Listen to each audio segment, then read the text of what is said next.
right, good morning everybody. See if we can cover 10 years of DFAM history in about 20 minutes. So yeah, apologies for everything that we're going to leave out. Do what I can here. So great to be here. Wear many hats in the additive space. For those of you that read my interview with Dwan there, thanks for putting that up. Been at Penn State 25 years now, mechanical engineering and industrial engineering.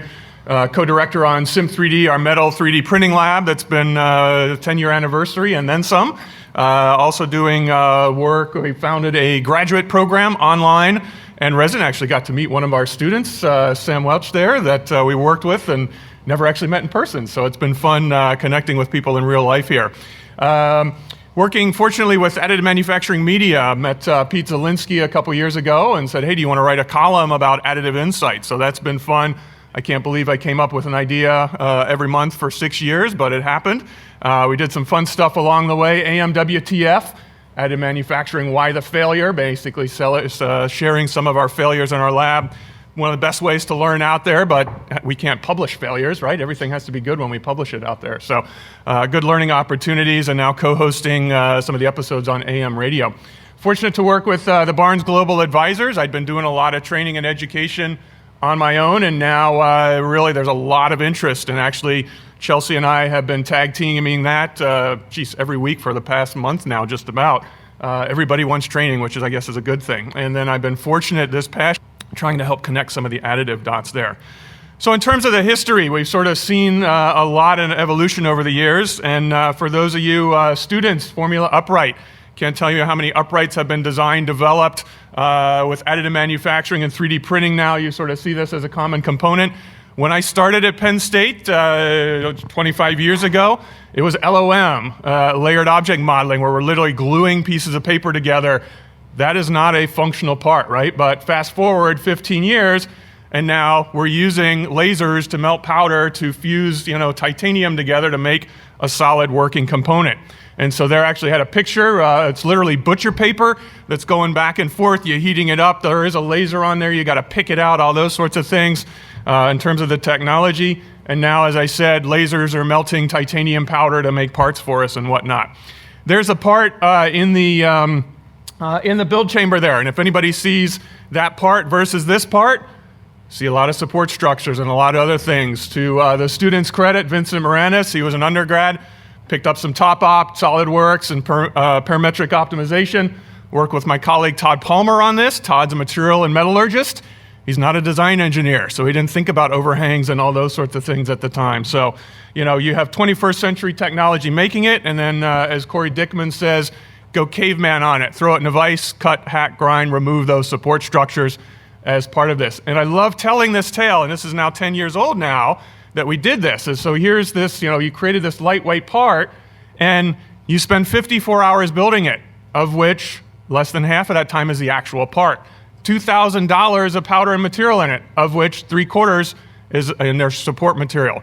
That support ends up as scrap and waste on the floor. So now you've done this lightweight component, and half of your time and 3/4 of your cost ends up as scrap material. Again, 10 years ago, our additive tools, our topology optimization tools, weren't where they are today. And what we've, of course, realized is that there's a lot of trade-offs now, new trade-offs and decisions that designers have to make.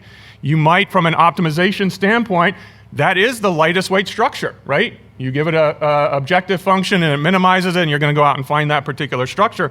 But there are trade-offs and other considerations, thinking about build orientation, thinking about support structures, overhangs, and all that fun stuff that might increase the weight of your component a little bit. But overall, guess what? A lot less support material, which means a lot less print time, which means a lot less cost, which means a lot less prototyping, which means much more likely to make a successful business case out there when it hits industry. Fast forward a little bit, one of the features then, and this is again commonplace now, right? Previously, our top-op tools didn't take design guidelines and overhangs and things into consideration. This was one of the first that I remember seeing CogniCAD from Paramatters, which is now part of Carbon. We learned about this yesterday, but it was really one of the first to take manufacturing guidelines and be able to integrate them in there. And not only for additive, but let's do it for casting, let's do it for machining, let's do it for forging and everything else there. And so now this is part of this. And tell you what, I was really excited when I saw this yesterday. I've been looking for 30 years now for CFD tools to do this as well. And so be able to integrate and do our CFD analysis for thermal fluids and those sorts of things, in addition to what we've been doing for structures forever now as part of that. Of course, we now have cool generative tools that are up there. In particular, I was at the launch at SolidWorks when we saw live parts from Desktop Metal. It was literally like, alien space technology, seeing these parts grow from a seedling and go out and try and connect to the component and learn how to basically have enough structure to different vibrations and different loading conditions. Sometimes it worked, sometimes it didn't. But it was all part of our generative tools now are mimicking nature. Think about how much nature has evolved, different mechanisms in biology over the years. Our tools are now being able to do that as well. You've seen, again, hats off to Autodesk pushing generative design, Fusion 360. Students that undergrads are loving this stuff, bringing it in, graduate students as well. Some great case studies that are up there that we've been using and talking about and referencing people to. I like this one from Airbus. This is that big structural component that separates the first class from the rest of us that are out there. I like to show this one because part of this is now it shows our role. We are defining the problem. This is a big thing. Most of engineering, we assume the problem is given. Here's the loads, here's the constraints, here's the interfaces, you do the math right, and you can even look up the answer in the back of the book and see that you're correct. Not so in the real world. Now you got to go out there and you got to understand what are those loads, what are those constraints, what are those mating interfaces as part of that. And most of the time once you do that, solve the problem, you realize you missed something. Our preferences are wrong. There's an additional constraint. I didn't consider this. Whoa, that's not what this thing looked like. And so now we need to get engineers and designers to start thinking about formulating and understanding problems, not just solving those.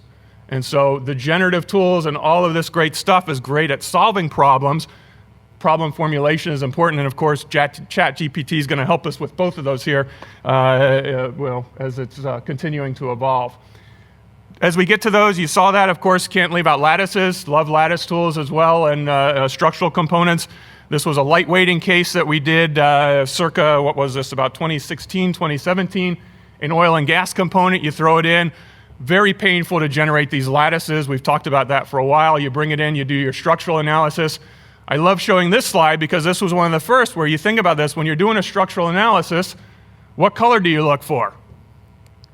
Red. Why? Because that's where it's high stress constraint, those sort of things. When you're doing stress analysis with additive, what color do you look for? Blue. Why? Low stress. It means your part's overweight. Again, with additive, your part is overweight. You don't need material there because there's no stress in there from the loading conditions. Well, why did I formulate this way? Why is there so much material? Why is this? Well, that's because we're used to thinking subtractively. As I remove material, I'm creating waste. It takes time, cost, and all of those sorts of things. So that's, again, different way of thinking when it comes to additive manufacturing and design. I won't beat this one to death. I hate it as a design engineer saying that our CAD tools, our FEA, CFD was our bottleneck. Continues to be the case. I think there's still some hurdles there, but that free complexity, Mark was talking about this as well. Took 5, 6, 7, 8 different tools to generate your lattice, analyze your lattice, look at your build plan, do some simulation along the way, repeat, repeat, repeat. Thank God for students that have the time and patience to put up with this stuff and make this happen. So, but nowadays, again, hats off to the folks at N-Topology, recently connected with Metafold. 2 or 3 clicks, right? And I can change that lattice on the fly, generate it, spit it out, and do some awesome stuff with that. And so I think this has been game-changing now, being able to, the representation issues, being able to generate these structures very easily, very quickly to be able to explore that space. But, end of the day, I love this quote from Bill Brinley, right? We're not gonna fly a 3D printed part just because it's cool. It's gotta buy its way onto the engine just like anything else. And so this was, we were at a tech exchange, came and shared this, talked about it. Substitute engine with car, with your hip, with an airplane component, whatever, right? End of the day, when we're out there, just because it's cool doesn't mean that, additive is the best way to go. And I think we're really seeing a shift now to the industrialization, to the deployment and adoption of additive. And so it is a lot about the cost. End of the day, so to what extent do your tools integrate the cost in there? And so we'll talk about that as a wrap up here. But an example, so here's the other big pattern that I've seen. Not only is our mindset changing, not only are our tools changing, but thinking about these stages then at which we deploy these. And so I started seeing patterns with all of the folks we were working with in industry, as you always start out and you've done some part screening activity that said, hey, here's the part that I'm going to take and now make with additive. It's machined, it's cast, it's forged, it takes too long, I can't get it. You know, there's a whole list of things. And so there's this basically a replication of the existing part. And then you realize, oh, that part was designed for casting and machining. It wasn't designed for additive. So I have to do all this post-processing. I have to do all these support structures. It's cost expensive and it's the same performance. Why the hell would I want to use additive manufacturing? Well, you got to get to the good stuff, right? You got to get to the chance there where you have the freedom to start changing your design, to start optimizing and tweaking it and adapting it. So just like we design parts for every other process, we need to design parts for additive manufacturing as well. And so what we see and what existing companies are in the way. And so, you know, startups, you don't have legacy components and things, right? You're trying to make a splash. You can start on the far right. Every existing firm, you're going to be on the left here, not only from a performance and cost, but risk. Understanding the risk associated with your part, with additive and everything else. How's it going to fail? What's it going to cost? Et cetera, et cetera. So this is the other opportunity for computational tools that are out there in design, is doing part screening. Go through your bill of inventory. We worked with Defense Logistics Agency, 40 million parts. They coordinate. They wanted to say, what could we make with additive? Well, if I can't change anything, then I have material and size. You take those two as factors, and you go quickly and you screen all your parts and say, oh, well, I've got 4.5 million parts in this example. I now only have about 40,000. So with those two screening criteria, you kick everything out. Well, of those 4.5 million parts, how many were designed for additive? None of them. It wasn't around at the time, right? And so now we're starting to get more sophisticated tools, Caster, among others, that do the screening and also make redesign recommendations and other things like that. Actually, Christmas Combe talk a little bit about this later on. What is your repository of data to then be able to train machine learning algorithms to make these recommendations and improvements? So this is going on. These are great tools that are out there, but at the same time, engineers like things simple. And so we actually created, there's been a couple of worksheets now that are available to basically what are the top 9 pain points that Westinghouse was facing when they were trying to use laser powder bed fusion with Penn United. Student went in, met with everybody. The two engineers, experts at the time, were saying, everybody keeps asking me the same questions. All right, well, here's the checklist. Every engineer has Excel on his or her desk. 9 things, score them, rank them, and then you can basically say, yep, good, bad, no, somewhere in between. And I've been amazed how many folks in industry now just, oh yeah, I got that spreadsheet. It was like, oh yeah, that was something we created in the summer, and now it's easy to use and put it up there. So that was about 3 or 4 years ago. So what those worksheets do is they help you understand, right, what are the limitations, in this case, of additive, laser powder bed fusion, DED, whatever else. And so we've now differentiated, and Chelsea's going to talk more about this. There's really sort of, we talk about designing for additive, of which that adapt, you're modifying your part for AM. You're modifying it where MFAM is really anything you're doing to save or reduce cost associated. So how do I modify my build orientation and or things to minimize post-processing, minimize build time, et cetera out there. And there actually is a structure for this. There's a sequence that companies go through that we've seen as part of this out there. Likewise, the other half is the DFAM side. This is the hype. MFAM's the reality, right, of making that part. DFAM is the hype. This is what gets you on the cover of Metal AM magazine and other things that are out there as part of that. This is what everybody wants to do. This is what all the students want to do when they come and work for your companies. But they're not worried thinking about risk and cost and all of those sorts of things.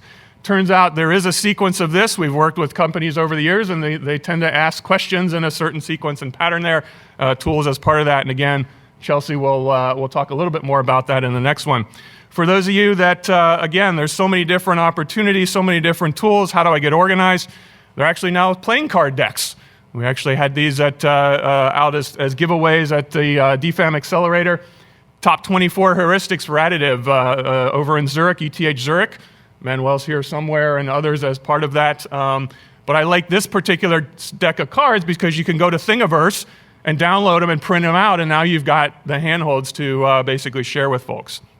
And so really, it's all about designing for additive, where we're now combining MFAM and DFAM, right? We're thinking about addressing those limitations to avoid cost, delays, et cetera, and then how do we capitalize and take advantage of the benefits? And if we think about where are we in that replicate phase, You don't have the freedom to be able to top up and lattice, etc. You're stuck on the left-hand side dealing with all of those limitations. As you adapt, you start shifting to the right, and then obviously you'd love to be in the optimized case there where you have the freedom to clean sheet, completely redesign your part, and optimize it. So this is something to be thinking about with all of your tools now, because the workflow that you need for replicate versus adapt, optimize is different. And so if you think about it, if I'm doing a replicate case, I'll go 3D scan something, I may do a little CAD, I apply my design guidelines because I want a direct apples to apples comparison. That's where it's got to start. Only after you can get over that hurdle, then you can start tweaking your design. Let's put some lattices in to lightweight it. Let's now start doing generative to come up with these cool designs and those sorts of things. I think we are very far along now in terms of the top, embodying guidelines, lattice tools, generative, et cetera, are great. I think from our perspective, I think this is the new bottleneck right now. To what extent can your geometries be fed into our analysis tools that the engineers are still required to use and or show or demonstrate? Whether that's an FEA structural analysis, heaven forbid, CFD analysis for a heat exchanger as well, and figuring out what are the best hydraulic diameters, et cetera. You know, there's a lot of work that needs to be done on this. And so I've been excited to see several of the presentations here. We've been working and talking to Vadim Shapiro, Intact, trying to now do meshless geometries. And I see geometry without the mesh over there, among other things. But now, how are we integrating the interoperability between our geometry generation tools, being able to create all of these and now put them into FEA, CFD, and whatever other cool things are out there. Again, was excited to see yesterday, we're now moving into what I would say generative engineering. Not only are we generating designs, but we're able to do that in the engineering analysis simulation tools and integrate those together. And again, I've been in sort of the FEA, CFD world for 30 plus years now, and have been wanting to see CFD tools that are as easy to use as our FEA and whatnot. But finally, end of the day, last thing, cost. So that fancy geometry, whether it's a lattice, et cetera, as you have support structures, as you do building, understanding the cost of your AM part. And so there are very detailed cost models that are out there. We've actually developed a simplified cost model. If you take a look here, these are from the Wohler's report. Rough breakdown, varies by process, varies by material, et cetera. But about 60% of your costs are actually in the build. So if you can estimate build time, material cost, et cetera, then you can use that to then estimate the cost of your additive component. And it works pretty well.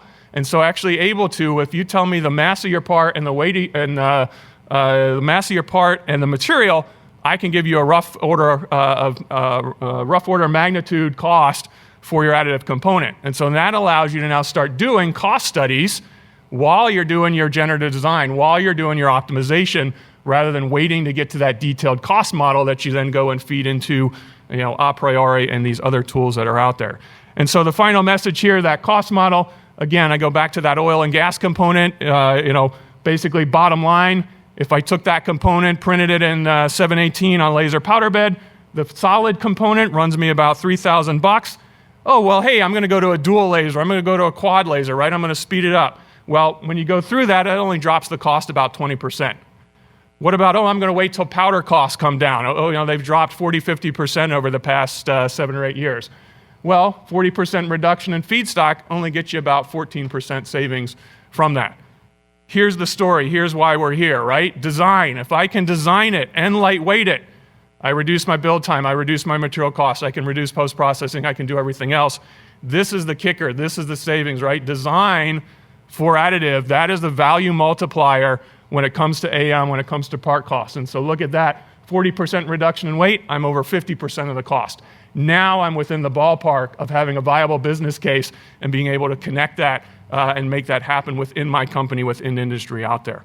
But final say, as part of this, we got to think beyond design. And so many of us that get so mired and we love our design tools and so sorts of things, right? We actually have a readiness model that we've developed, seeing this over the years. I go in and talk to a lot of companies, go from our CAD to our applied design guidelines. Eventually we get into customized workflow, but you can't forget the processes, right? You need the technicians, the operators, the process engineers that you're working with. For me, Corey Dickman, wherever he is out there, if I hadn't had him all these years, I'd have been lost in terms of everything that I learned from that. Chelsea as well now with experiences that she's been through. That's on the process side. And don't forget materials, right? Why are we using these materials? Let's pick different materials that are out there. Can we do a substitution? You know, what can I get with aluminum silicon 10 mag versus some of the other alloys that are out there? And then finally, it's about the people and bring it into companies. AM is a team sport. If you don't have a team working across these three pillars within the organization, supported by upper management that has inspired creative engineers, designers, material scientists, and process engineers working together, then I think you're going to stumble and trip along the way as part of that. So with that, thank you very much. Again, if I left you out your software or anything, I apologize. I only had 20 minutes. So thank you.